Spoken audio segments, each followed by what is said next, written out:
For us, that first one was a good test for us. Going to Brookings, shooting ourselves in the foot in the first half quite a bit.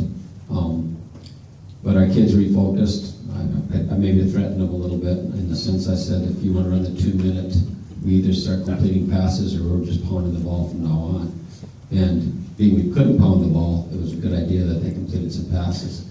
And most people forgot that we were behind until the last 40-some seconds of the game. We went down, scored a touchdown, and then got the 2-point conversion and tied it up, and then went into overtime. And of course, we went into overtime, and then went into overtime.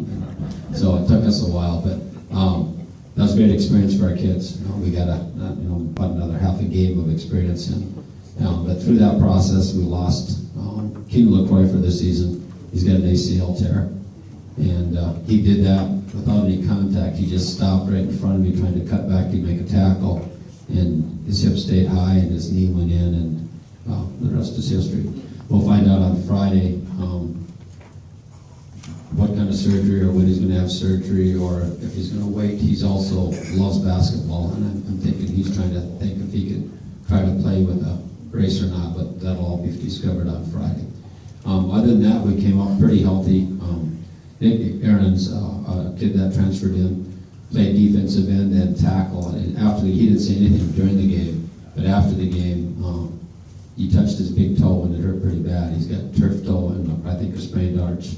So he's been in a boot. We'll find out maybe today or tomorrow if he'll play or not, but I really want him healed up because that toe can drag on all year if you don't take care of it. So I'd rather he sits out now than out during the playoffs. So we'll see how that goes. As far as our injury report, the JVs had an injury. They had Ray Wormers as a sophomore, had a big run and got tackled and bounced his head when he got tackled, so he's got a concussion. Doing pretty well right now, but we'll wait and see how that goes. Other than that, through the program, we're pretty healthy. The freshmen will play on Thursday night, and then of course we play there at Mitchell, and then we come back and play here. When you talk about Mitchell, you got to be aware that their quarterback is a 3-year starter, Cannon Nelson, and he's pretty big. He's about 6'3", 200 pounds. Runs pretty well. Last year we got him over at their place 30-2, but that's not quite. The game was a lot closer than that. We just capitalized on some big plays, and so we got to pick our game up from where we're at right now. And our goal is to improve every week, and we need to show that improvement this week. But we're going to come out ready to go, I hope. But we got to contain their quarterback. They got a running back that's faster than anybody we got, so we can't let him get away from us. And then they got a receiver that we just got to play smart against him. He's as fast or not faster than anybody we got also. And so we need to make sure we're ready to play and not be living in our past and what we did at Brookings. Brookings was a nice kickoff to a start, but our goal is to get better every week, so we need kids to step up. I will say we had some key kids help us out. Brandon Caskey, he's the kid that transferred in last spring from North Fork. Does not know the offense. He's knowing quite a bit of it now. But we ran limited plays with him, but he carried us down the stretch for our rushing yards.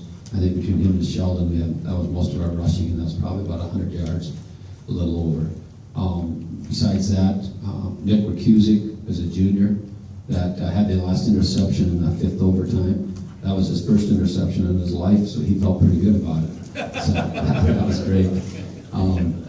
Also, we gave out the chocolate foot. Dr. Schindler does, and we gave that to Caskey, but he has no idea what it is. And I've got it here, so we'll take it to him today, but he was pretty appreciative.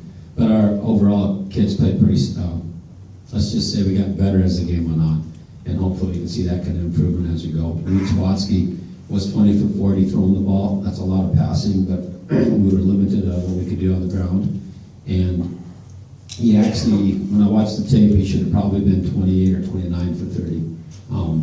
There were at least 9 drop passes or passes that were in our hands and we didn't pull away with them. So we can work on that. But part of that was goes on Reed's shoulder also. He waited till they were open, and he's got to start believing in his guys a little bit more.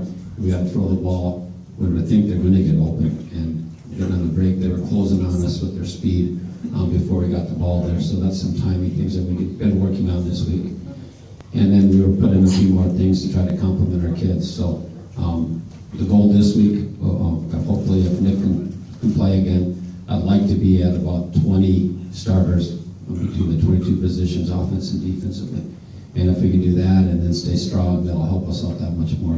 But we got a lot of kids that contributed in a lot of different ways, and hopefully we get more on the field. But that's going to be a judgment call, and we want to keep on winning and doing things right, and at the same time get some more experience right now. So for Jared Rafferty, that was his first time ever kicking in front of a line. We kind of put him through the test. That's why we went overtime, just so he could practice. But no, we don't get him very often because he's at soccer part of the time. We get him on Wednesday early, and then depending on when there's another soccer match. So that worked out pretty well.